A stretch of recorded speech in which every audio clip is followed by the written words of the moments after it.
I'm wondering what it's like to write on an established show. Have you found it's hard to get the voice of characters that aren't yours?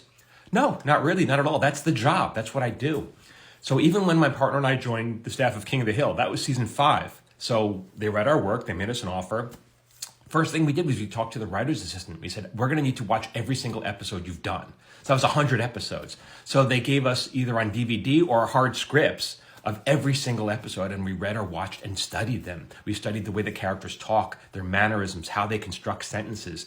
And that's the job, is to be a mimic. And also we studied what kind of stories to tell so that we could contribute in a meaningful way.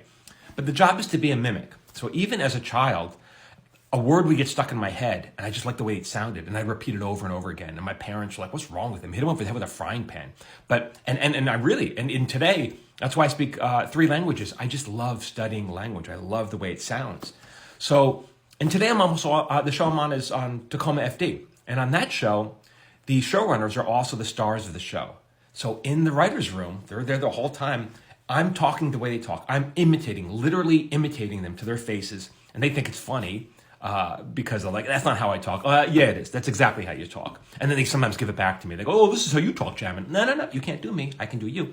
But that's how it works, is to really get into the character and pitch it as if you are them. And they laugh. They think it's hilarious because they don't sometimes always hear it and like, no, you do talk. And the other writers are going, yeah, you do say that. But what you do is basically, so take like Steve Lemmy, great guys. Kevin and Steve are terrific guys. Love them. And so Steve is a good-looking, confident guy. And when I'm pitching him as him, I dial it up just like 20%, right? So he's no longer confident, he's cocky, he's arrogant. He's no longer good-looking, he's fantastic-looking. And so that's how I pitch him, and that's what's so funny about it. And they have great senses of humor, and so they laugh at it. But that's how you approach a character. It's like, based on a real person. You just dial it up just a little bit. That's how you get comedy out of it. Thank you for the question. For more on what it's like to be a TV writer, keep following me here at Michael Jamin Writer.